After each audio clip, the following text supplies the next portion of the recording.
Good morning, dear students. We are going to discuss the topic face as we are done with scalp, deep cervical fascia. The next topic we are going to deal with is face. So now coming to the extent of face, the face is extending superiorly above hairline of the scalp. Below, it is extending up to the chin and base of the mandible, and on the sides, it is extending up to the auricle. The skin of the face is highly vascular, elastic, with numerous wet and sebaceous glands. That's the reason you will see the skin is always oily, and it may also lead to like a teenage problem, that is pimples, acne. The superficial fascia just below the skin contains muscles. Remember, we have muscles within the superficial fascia in the face, which are responsible for various facial expression. And we also find vessels and nerves. Fat is absent in the eyelids because fat, like eyelids are continuously working from womb to tomb again. So the deep fascia is absent in the face. So the various muscles of facial expression we have.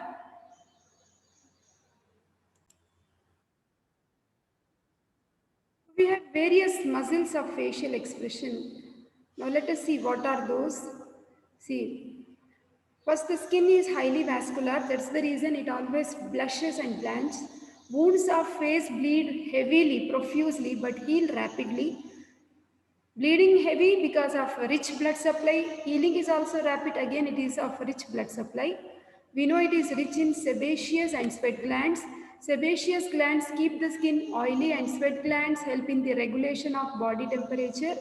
So our skin is very much elastic, of course, thick also, and boils are usually found on the nose and ear. They are very painful because the skin is fixed on the underlying cartilage.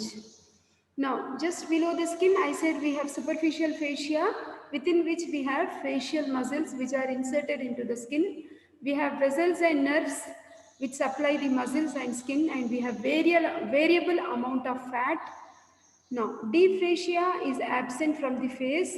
So, on the parotid gland, we have parotid fascia. If you remember, I said the parotid fascia is derived from the superficial lamina of the investing layer of the deep cervical fascia. Over the buccinator, we have a fascia, that is the buccopharyngeal fascia. Now, let us see the facial muscles which are responsible for various facial expressions.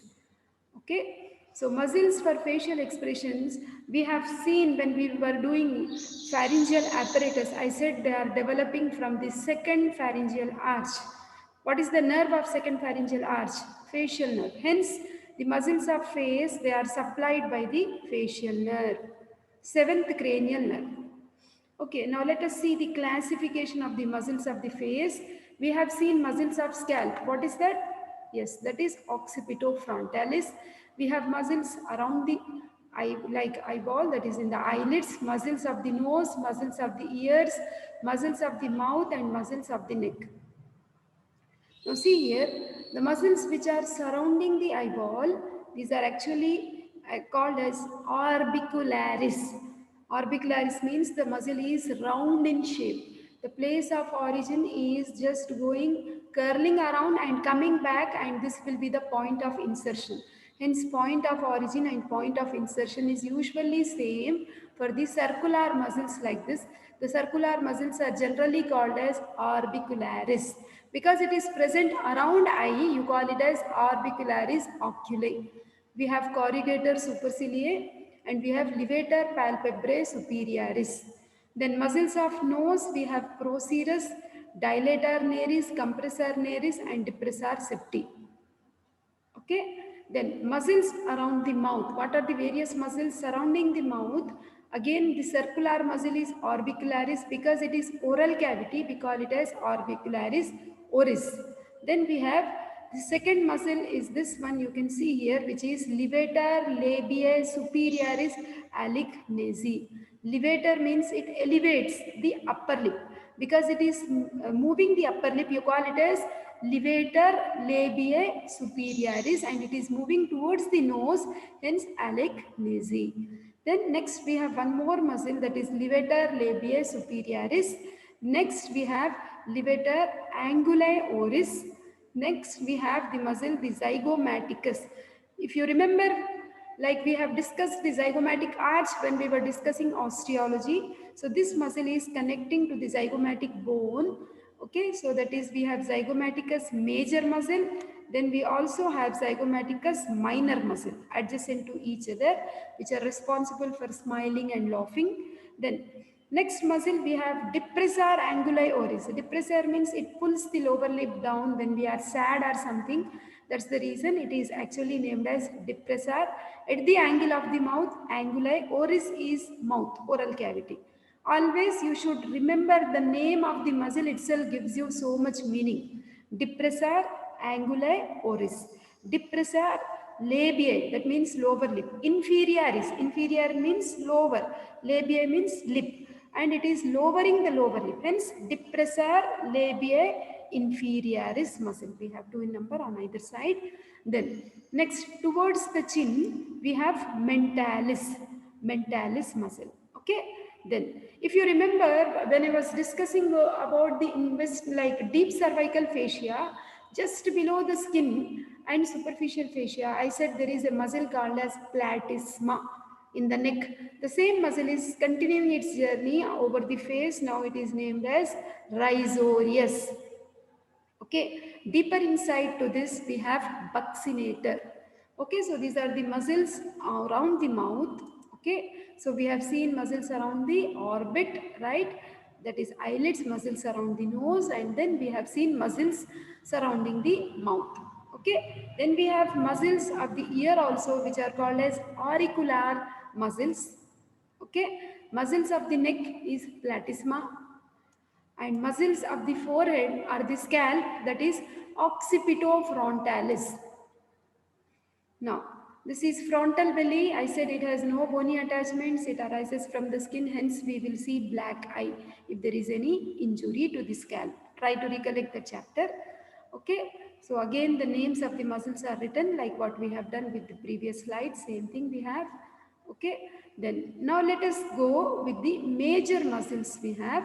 Now, the major muscles, please remember, usually we have three muscles which are usually asked for your exam. Okay, though we have so many muscles of facial expression, try to listen and study and try to understand from where they are originating, getting inserted and how they are acting. But exam point of view, three muscles, origin, insertion, nerve supply, action is must. Okay, one is the orbicularis, like oculi. The other is orbicularis oris, and then we have buccinator. The three muscles are very important exam point of view, but nevertheless anything can happen anytime, any muscle can be asked. Okay. Then now let us name like each muscle. Now this is the corrugator superciliary muscle. Origin is medial end of the superciliary arch. So this is the medial end of the superciliary arch. Insertion is skin of the mid of the eyebrow. Okay. So that is skin of the mid of the eyebrow. This becomes the skin of the mid of the eyebrow. Then action, vertical lines in forehead, that is frowning. So the frowning movement is actually brought about by corrugator superciliary muscle. Then we have orbicularis oculi. I said this muscle is very important exam point of view. Okay, so this orbicularis oculi has three parts. Please remember, it has orbital part, okay, which is the outermost part. It has palpebral part, which is present in the lids. It has lacrimal part, which is small. So orbital, palpebral and lacrimal part. Now, the orbital part is arising from the medial part of the medial palpebral ligament and adjoining bone. Okay, that means this point. The concentric rings will move like this and come back to the place of origin. Okay, so that is concentric rings return to the point of origin is the insertion. Action of orbital part is it closes the lids tightly. It protects the eye from bright light. So that is the orbital part. Okay, from the medial palpebral ligament you are finding concentric ring it is, and it is coming back to the place of origin. And if like bright light is falling in our eye, we tightly close our eyes, right? So which part of the orbicularis oculi is moving? Orbital part. Okay. Then next we have the palpebral part. Palpebrae means lids. Okay. So gently, tightly closing is the orbital part, gently closing is the palpebral part. So palpebral part originates from the lateral part of the medial palpebral ligament. Insertion is lateral palpebral raphe and it closes the lids gently, that is blinking. Okay. So here it comes, that is the palpebral part. You can see origin is like this and coming to the insertion, that is lateral palpebral ligament. This is medial palpebral ligament, lateral part, it has originated. This is the lateral part and you can see it is getting inserted into the lateral palpebral ligament, and palpebral part of orbicularis oculi, it gently closes the lids. Okay, it helps in blinking. Now coming to the last part of orbicularis oculi, that is lacrimal part. It originates from lacrimal fascia and lacrimal bone. Insertion, upper and lower eyelids. Action, it dilates the lacrimal sac.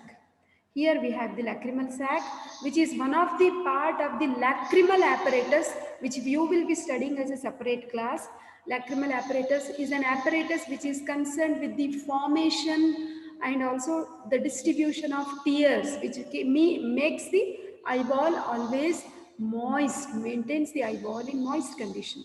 So here we have this lacrimal sac. So the dilatation of this lacrimal sac is actually controlled by the lacrimal part of orbicularis oculi muscle. Now, second muscle which is very important exam point of view, I said, is orbicularis oris. Okay, oris means oral cavity. Okay, this is the angle of the mouth we have. So it has intrinsic part, it has extrinsic part. Intrinsic part is deep stratum, extrinsic part usually it is present in two strata. So intrinsic part is coming from superior incisivus from maxilla. Incisivus is nothing but you will see like a depression over the like incisor teeth over the maxilla bone, and similarly there will be incisivus from the mandible also. So that is the origin. Then insertion is angle of the mouth. Okay, that means roughly incisivus is this point, so it comes like this and comes to the angle of the mouth.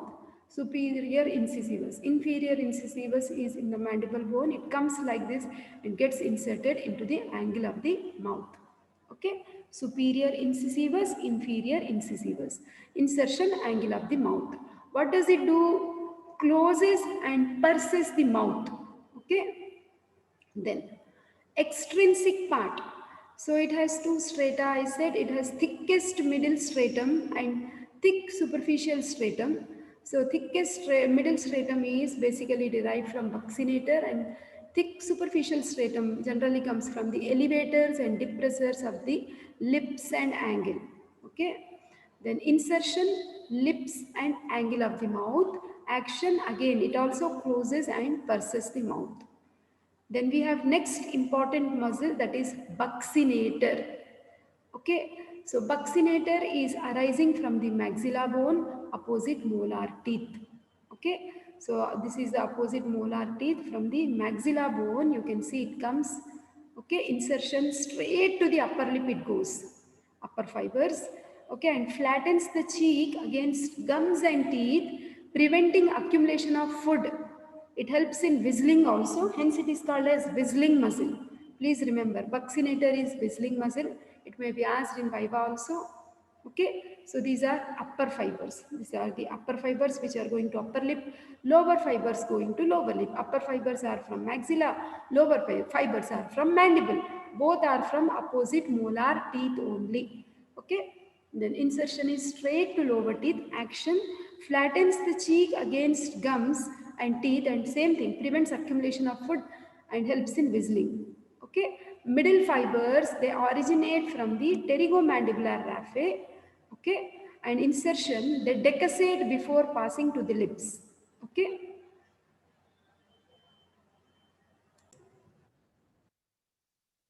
You can check how this buccinator muscles, like see we have this upper slips, like upper fibers, they are coming straight to the upper lip, then lower fibers from mandible, they are coming straight to the lower lip.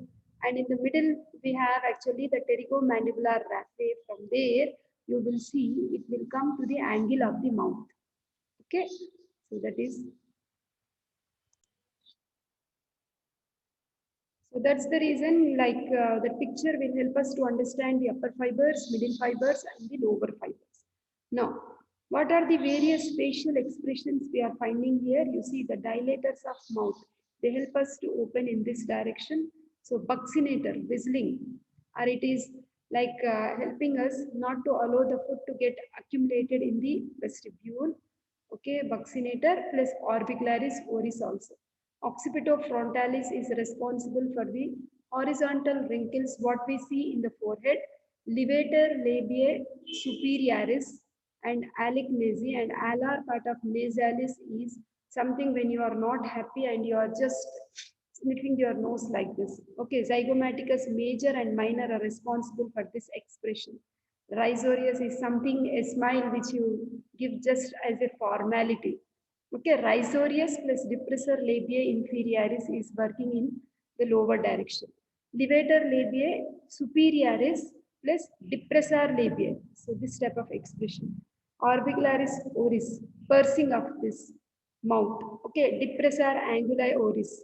You're sad, you're showing something depression like this. Mentalis, lower down, you're finding. Okay, platysma, which is present in the neck, is responsible for the wrinkles of the like thing what we see in the neck. So various facial expressions are possible because of the muscles which are present in the face and they are present within the superficial fascia. Facial nerve is supplying and responsible for these movements. Okay, now let us talk about the other things also. Levator palpebrae superioris is the muscle which is present in the orbit. So it is taking its origin from the sphenoid bone. Insertion is on the upper eyelid. Action, it elevates the upper eyelid, and the nerve supply is oculomotor nerve. Corrugator superciliae we have studied, and procerus is like we have three muscles which are discussed here: the procerus, nasalis, and depressor septae nasi. Procerus often blends with frontalis superiorly and nasalis inferiorly, gives look of frowning and also helps shield eyes from bright light. Person may cover air of superiority, hence procerus, meaning chief, noble, or prince. Next, we have nasalis. Transverse part sometimes is called compressor nasi and alar part as dilator nasi. Blends with procerus superiorly. Depressor septi sometimes considered part of alar portion of nasalis. So this is procerus, what we have studied now. Okay, like prince, noble type of feeling. This is. So procerus is originating from the fascia over the nasal bone. Insertion is skin between the eyebrows. Action draws down medial eyebrows and also wrinkles the skin of the nose. Nerve supply is facial nerve. Then we have this nasalis. Origin is maxilla bone. Insertion is cartilage of nose and opposite side nasalis muscle. So action, it flares the nostrils, nerve supply, all muscles, facial nerve only. Depressor septi nasi, this is the location. So this is the incisive fossa of the maxilla. So which we have already studied when we were doing which muscle? Orbicularis oris. So it arises from there and then it is getting inserted into the cartilage of nose. Action is it constricts the nostrils. Nerve supply is facial nerve. So next we have muscles around the mouth like levator labiae superioris. Okay, main elevator of upper lip. Okay, and not only this, zygomaticus minor also. Contraction alone will elevate upper lip as in showing someone our upper teeth. So that is levator labiae superioris. Origin is inferior orbital margin of the maxilla. Insertion is upper lip. Action, elevation of upper lip. Nerve supply is facial nerve. Okay.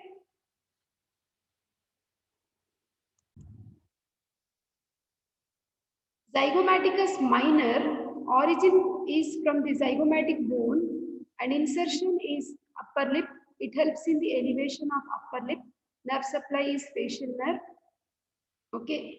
Zygomaticus minor actually blends with levator labiae superioris.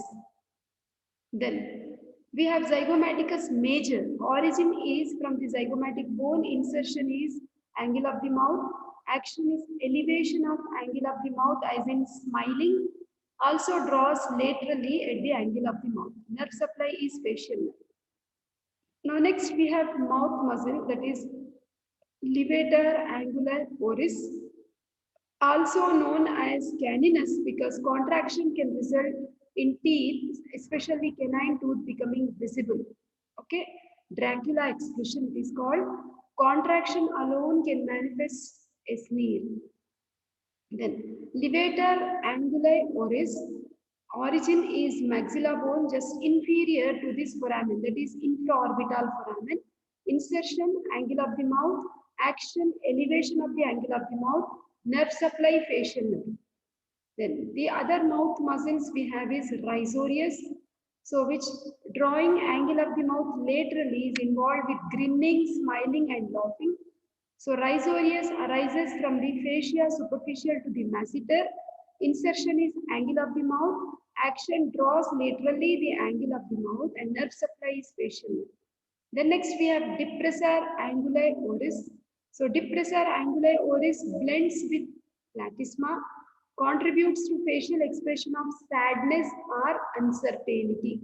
So depressor anguli oris is originating from the mandible and inserting at the angle of the mouth, depresses the angle of the mouth and assists the risorius in drawing the angle of mouth laterally, nerve supplies facial nerve. Then like depressor labiae inferioris.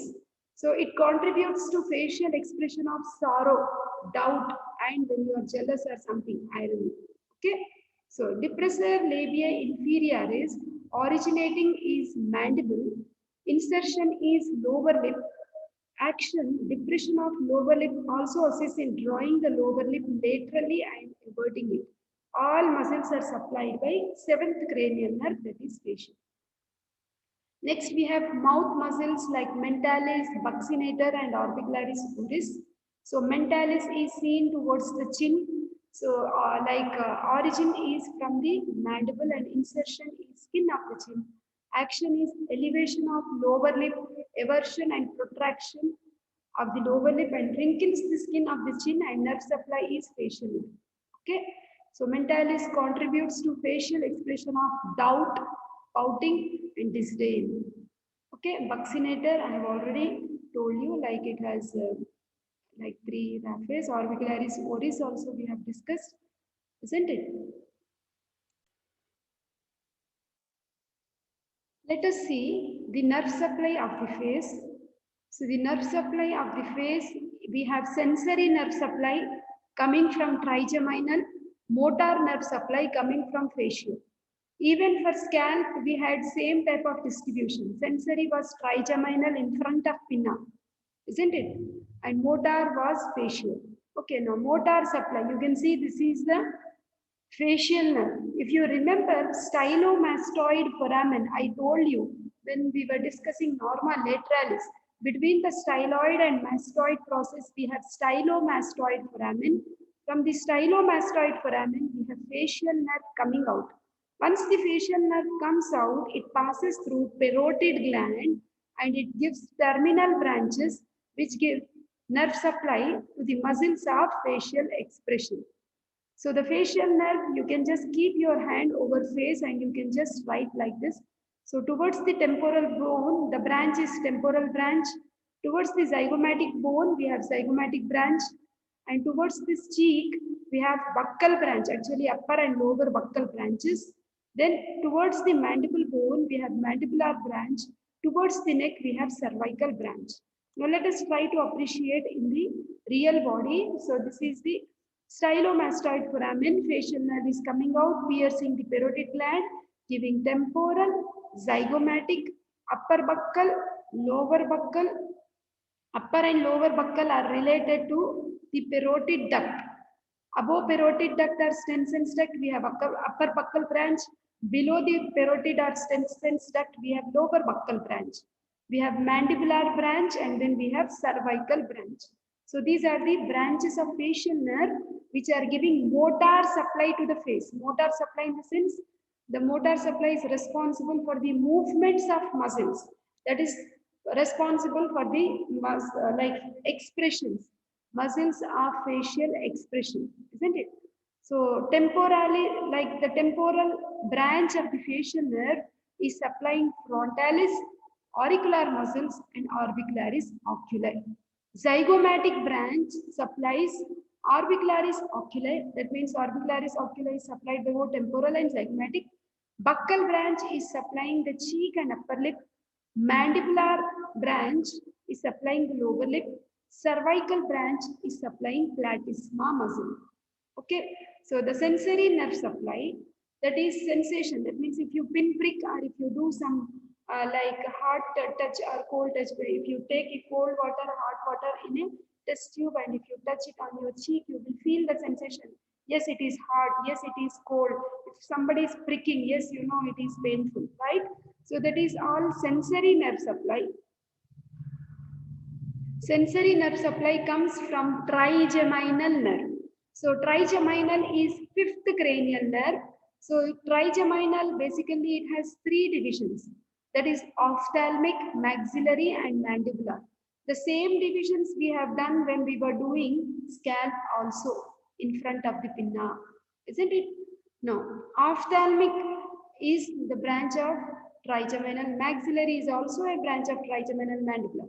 You can see the distribution of ophthalmic is shown in yellow color, maxillary division is shown in blue, and mandibular division distribution is shown in red color. Okay, that is all trigeminal. Now, further branches of ophthalmic branch of trigeminal overface are, we have supraorbital, we have supratrochlear, isn't it? Then we have lacrimal nerve, infratrochlear, external nasal nerve. All these five branches. So all these are the five branches of the ophthalmic division of trigeminal. Then we have maxillary division. So the maxillary is the second division of trigeminal, which is supplying face. We have zygomaticotemporal, zygomaticofacial, infraorbital. These are the branches of maxillary division. Then next we have mandibular division. So which is the third division of the trigeminal. So it is giving auriculotemporal branch, buccal branch, and it is giving mental branch. Okay, so greater auricular nerve of cervical plexus is seen, which is supplying in the neck region. Okay, so cutaneous nerves of the face. Now, in summary, cranial nerve, fifth one. This is not V, this is Roman number 5. First division is ophthalmic. Second division is maxillary. Third division is mandibular. Okay, so we have supraorbital, supratrochlear, infratrochlear, external nasal, and lacrimal. Okay, this violet area is the distribution of ophthalmic division of trigeminal. Zygomaticotemporal, zygomaticofacial, infraorbital are the branches of maxillary division of trigeminal. Then lower ones we have auriculotemporal, buccal, mental, great auricular are the branches coming from the mandibular division, only till mental, sorry, auriculotemporal, buccal and mental, MBA, like this you can remember. So these are the branches supplying the through the mandibular division of trigeminal, and great auricular is supplying the lowest part of the face, which is actually the branch coming from cervical plexus. Okay.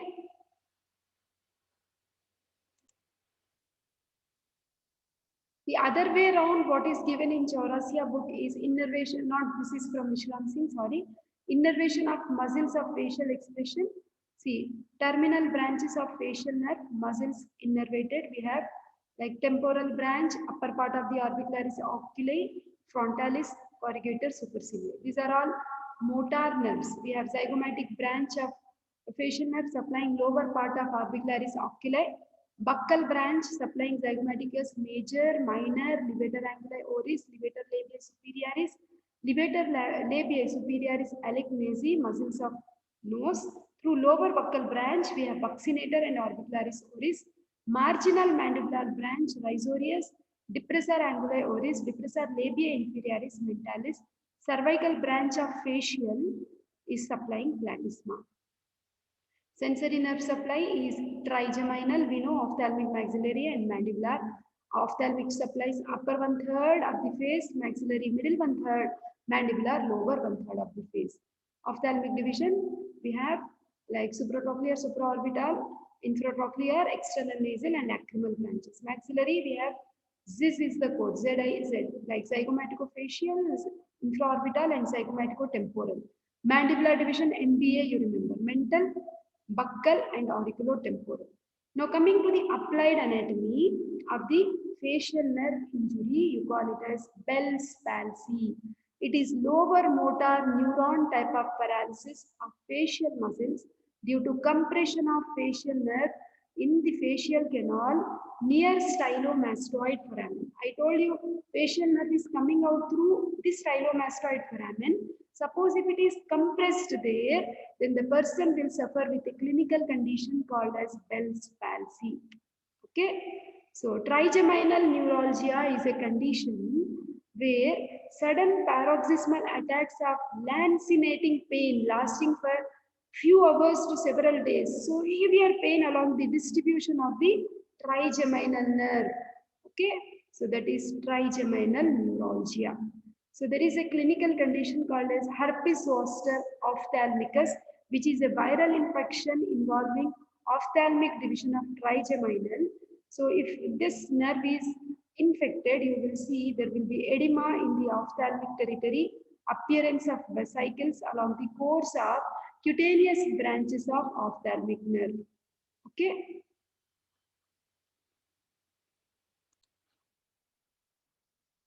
As we know, like the trigeminal nerve is like damage of this trigeminal nerve causes trigeminal neuralgia.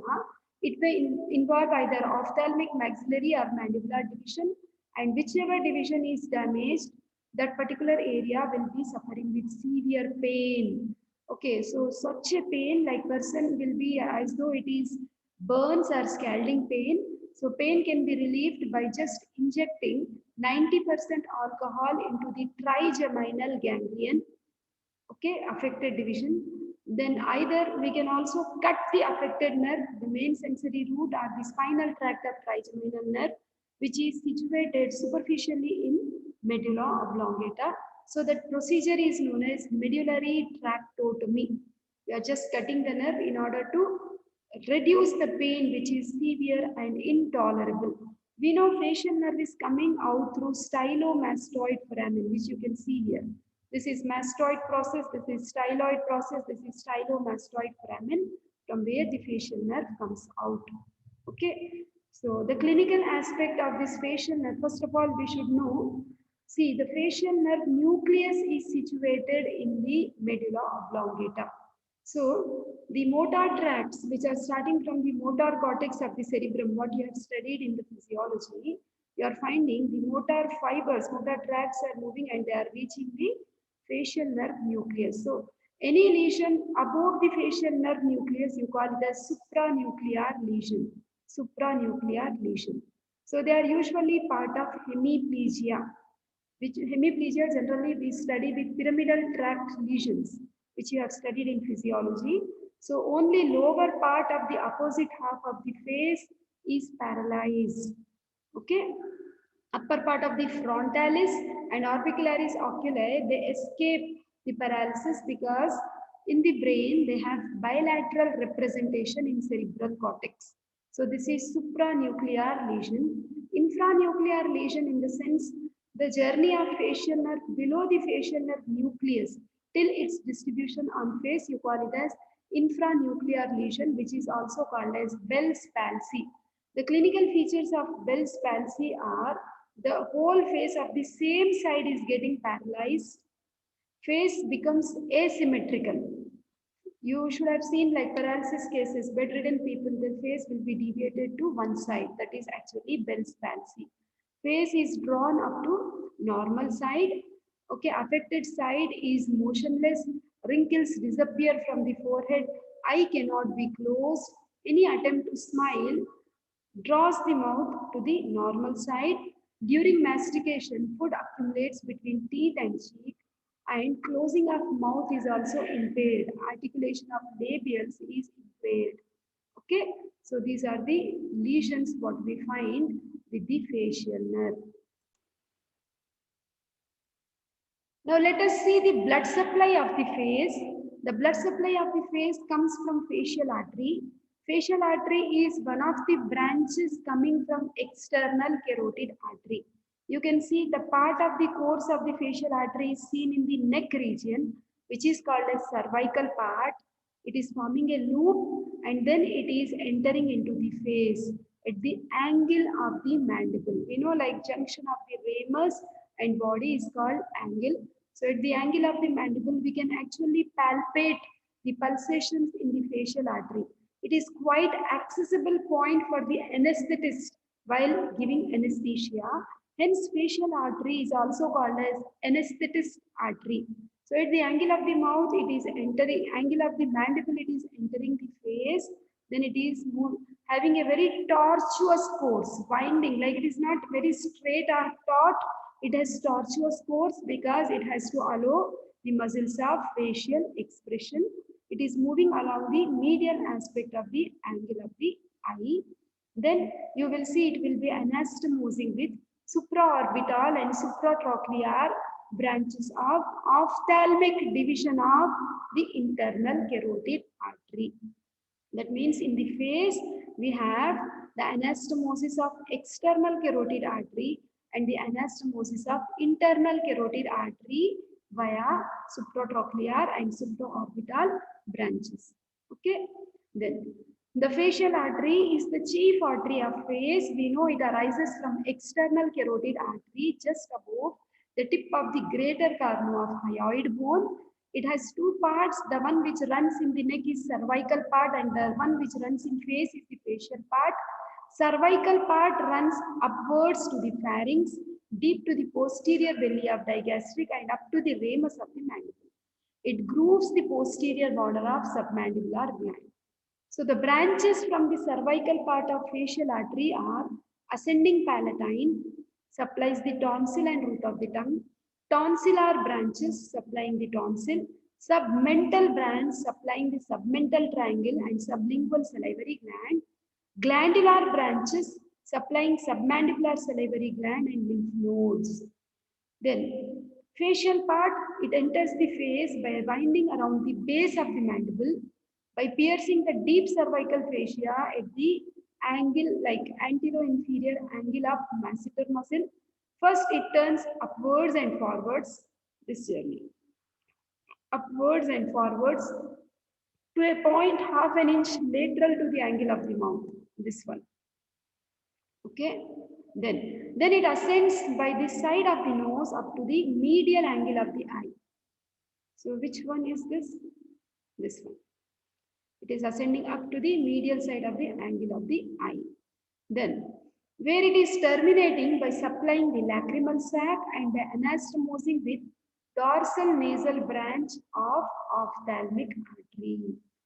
Okay, then. So the facial artery is very tortuous. The tortuosity of artery prevents its wall from being unduly stretched during movements of facial expression. That means movements of mandible, lips and cheeks. Okay. Then the branches of facial part are to the lower lip we have inferior labial branch. To the upper lip we have superior labial branch which also supplies nasal septum. We have lateral nasal branch supplying the ala and dorsum of the nose. Okay. So this is superior labial branch. This is inferior labial branch. This is lateral nasal branch. Okay, and this is towards the angle, which is actually anastomosing with the supratrochlear and supraorbital branches of the internal carotid artery. So anastomosis, the large anterior branches anastomose with the similar branches of opposite side and with the submental artery. Then at the medial angle of the eye, usually the facial artery is anastomosing with the branches of ophthalmic artery. It is the site for the anastomosis between external carotid and internal carotid artery. Okay, so these are the blood supply of the face. Once we are done with the arteries, now let us discuss the veins of face. So facial vein is the major vein draining the face, and also there is one more vein, that is the transverse facial vein. If you remember, I told you this facial, like venous drainage of face and scalp are 100% same, you should write. So what did I tell you? Like I said, when we were discussing scalp, supraorbital and supratrochlear veins, they drain into facial vein. So facial vein is connected to cavernous sinus via deep facial vein, pterygoid plexus of veins, emissary veins. So through this channel, the deep facial vein connects the facial vein to the cavernous sinus. So this facial vein is draining into common facial vein, which is formed by the joining of facial vein with the anterior division of retromandibular vein.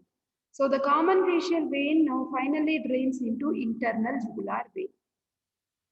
Now coming to this retromandibular vein, so it is formed by the joining of superficial temporal vein and the maxillary vein.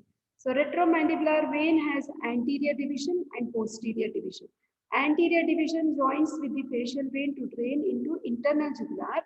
Posterior division of retromandibular vein joins the posterior auricular vein to form external jugular vein. The external jugular vein drains into subclavian vein. So this picture you have to thoroughly practice, and you can write the same thing for scalp and face. Okay. So the facial vein is the major vein draining the face. It begins as an angular vein at the medial angle of the eye. It is formed by the union of supratrochlear and supraorbital vein. The angular vein continues as facial vein running downwards and backwards behind the facial artery. It crosses the antero-inferior angle of the masseter, pierces the deep fascia, crosses the submandibular gland, joins the anterior division of retromandibular vein. This I told you. Anterior division and the facial vein. Below the angle of the mandible to form common facial vein, which drains into internal jugular vein. Common facial vein draining into internal jugular vein. Transverse facial vein, which will be present here at this level. So that is like a small vein supplying the face. It empties into superficial temporal vein within the substance of parotid gland. Okay. So now see here, I told you, this is our facial vein, supratrochlear, supraorbital, angular, that is facial vein. So facial vein, through deep facial vein, it is connected to pterygoid venous plexus. Pterygoid venous plexus, through emissary veins, it has connections with cavernous sinus. So if there is any infection in the dangerous area of face, suppose if there is any pimple formed or any pimple which is present at the upper lip, lower lip, usually, suppose if very close to the oral cavity, when we are pricking, the bacteria gets a chance to enter through the deep facial vein into pterygoid venous plexus. From pterygoid venous plexus through emissary veins, it can reach cavernous sinus. So if the infection is reaching cavernous sinus, the blood present in the cavernous sinus may get clotted. That condition is called as thrombosis of cavernous sinus. Okay. Then thrombosis of cavernous sinus may occur. All these venous channels have interconnections with intracranial cavernous sinuses through emissary veins. Okay, as there are no valves in facial vein, usually the blood can move in any direction. So infection from the face can spread into reverse direction, retrograde direction, and it can cause blood clot in the cavernous sinus, which is called as thrombosis. This is especially likely to occur in presence of infection in upper lip, lower part of the nose, which is called as dangerous area of face. This is 3 marks question or 5 marks question. Dangerous area of face. Okay, so lower part of the nose and upper lip, you will see this area through deep facial vein. It has communication with pterygoid venous plexus and emissary vein and cavernous sinus. Hence, any infection in the upper lip or the lower part of the nose can travel to cavernous sinus. Hence, it is called as dangerous area of face. So cavernous sinus thrombosis is actually affecting, see this is the cavernous sinus, which we will discuss again when we do dural venous sinuses. So usually the symptoms, periorbital edema will be there if the blood is clotting in cavernous sinus, severe headache may be there, so photophobia, then proptosis. Photophobia person will not be able to tolerate the sunlight. Proptosis is bulging of eye. Okay, ptosis may be there, that is the drooping of upper eyelid. Chemosis is the edema of the mucous membrane of the eyeball and eyelid lining.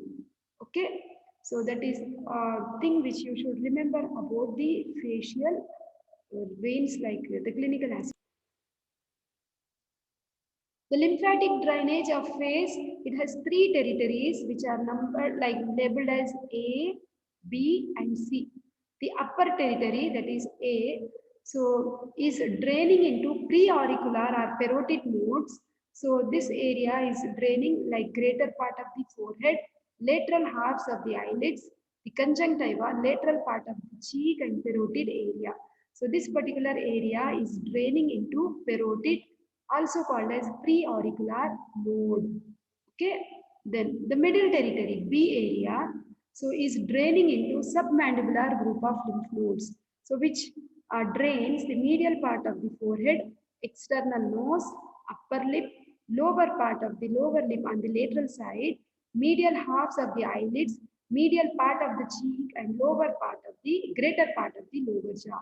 They are all draining into submandibular nodes. This is middle territory. The last one, what we have, the C area is lower territory, which is draining into submental lymph nodes, central part of the lower lip. That is, chin is draining into submental lymph nodes. So conclusion is some infection from the face can spread into retrograde direction because of the venous channels of face have interconnections with intracranial cavernous sinus through emissory vein. Isn't it? So for proper diagnosis and management, it is important to know the facial anatomy and blood supply of face. Okay. As a summary, like before I conclude, you can study like muscles of facial expressions from like any textbook of your choice, Chaurasia or, Vishram Singh. See, this is the Chaurasia picture, which is showing all the muscles of facial expression. And you can study from the tables which are given in your textbooks. Facial muscles. So I told you three muscles I want you to remember thoroughly. One is orbicularis, oculi, then orbicularis oris and buccinator. Rest of the muscles, all muscles, origin, insertion and action. Of course, nerve supply is all facial nerve only. So this is given here, and please refer these tables for your understanding. So different muscles of facial expression and what muscles are bringing about this expression. The expressions are also shown. So facial nerve is the motor nerve of the face, and we have seen the upper and lower motor neuron type of paralysis over here. And these are the cutaneous nerves of the face are also given in the form of table with the area of distribution. In Chaurasia, you can check once. Okay.